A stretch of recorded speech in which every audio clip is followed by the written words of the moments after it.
শ্রীরাম কিভাবে হরধনু ভঙ্গ করে সীতাকে জয়লাভ করেছিলেন এবং যে হরধনু কেউ কখনো ভঙ্গ করতে পারেনি, রাম কিভাবে সেটা ভঙ্গ করলেন। মানে এটা খুবই আশ্চর্যের ব্যাপার, তাই না? আপনারা হয়তো অবাক হয়ে গেছেন। রামও তো একজন রাজা, আরও অন্যান্য দেশ থেকে অনেক অনেক রাজা এসেছেন, তাদেরও শরীরে প্রচুর ক্ষমতা। তো তারা কেন জয়লাভ করতে পারলো না সীতাকে?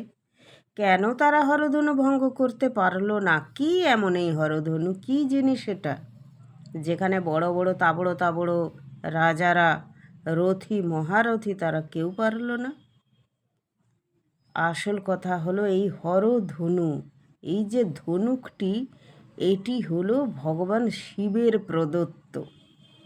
ভগবান শিব মহাদেব তিনি এই ধনুকটি দিয়েছিলেন মাতা সীতার পিতাকে, জনক রাজাকে। জনক রাজার খুব চিন্তা ছিল, কেননা তার সীতা কন্যা তাকে তিনি মাটি থেকে আহরণ করেছিলেন, জমিতে চাষ করতে গিয়ে সেখানে তিনি পেয়েছিলেন।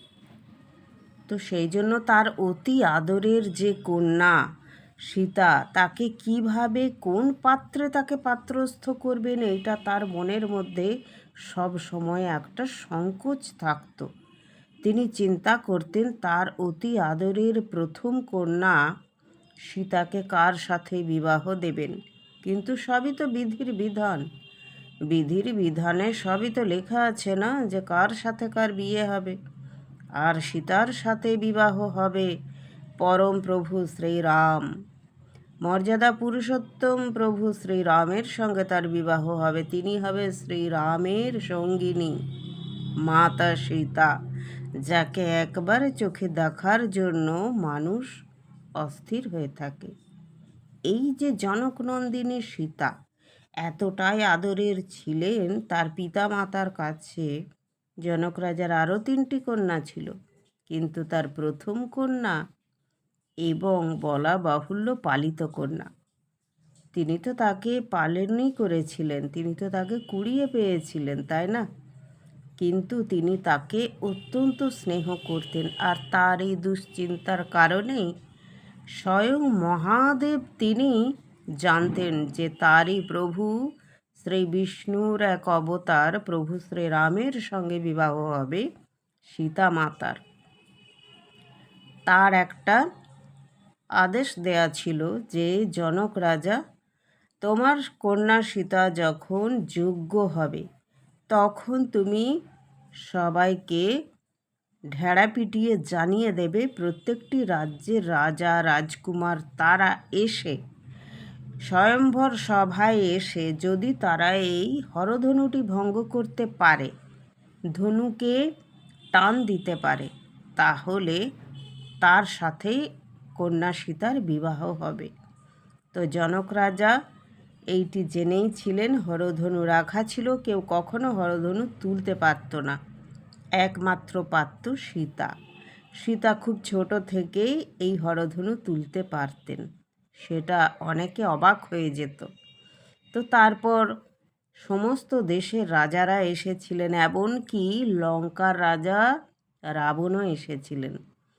অনেক অনেক দেশের বড় বড় রাজারা এসেছিলেন, কেননা সীতার এত রূপের ছটাতে সারা দেশ বিদেশে রূপের কারণে রাজা রাজপুত্ররা সীতাকে পাবার আশা করতেন। তো সেই কারণেই এই হরধনু ভঙ্গের প্রথা ছিল। তো কেউ কিন্তু এই হরধনু ভঙ্গ করতে পারেনি। তখন জনক রাজা ভেবেছিলেন যে তাহলে কি তার কন্যার বিবাহই হবে না? এটাই কি ভগবানের বিধিলিপি যে তার কন্যা অবিবাহিত রয়ে যাবে? তার বড় কন্যা যদি অবিবাহিত রয়ে যায়, তাহলে তার আরও 3টি কন্যার তিনি কিভাবে বিবাহ দেবেন? হ্যাঁ, আগেকার দিনে রাজা হোক সাধারণ মানুষ হোক, তারা এটাই ভাবতেন, বাড়ির বড় মেয়ের যদি বিবাহ না হয় তারপরে কন্যাদের বিবাহ দিতে খুব মুশকিল হতো, 5 লোকে 5 কথা বলতো। তো তারপর যখন প্রভু শ্রীরাম এলেন, তিনি প্রথমে ভগবানকে প্রণাম করলেন, রাজাকে নমস্কার করলেন, তারপর তিনি এই হরধনুকে প্রণাম করে ধনুকটি যেইমাত্র হাতে তুলে গুণ টানতে গেলেন, ধনুকটি মর্মর শব্দে ভেঙে গেল। সেই ধনুক ভাঙার আওয়াজে সভাসদরা সবাই চমকে উঠেছিল যে এ কী আওয়াজ!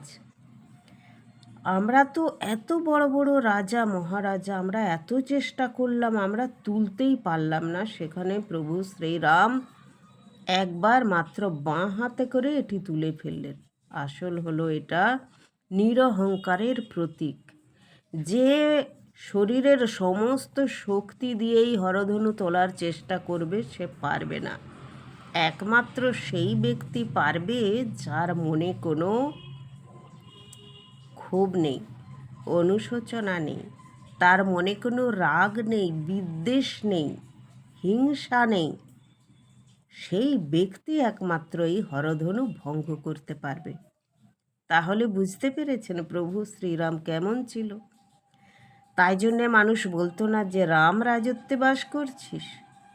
রামের রাজত্বকালে তার প্রজারা সবসময় সুখে থাকত, এবং তিনি ছোট থেকে, যখন থেকে তিনি রাজকুমার, তখন থেকে তিনি তার সমস্ত প্রজাদের খোঁজ খবর নিতেন।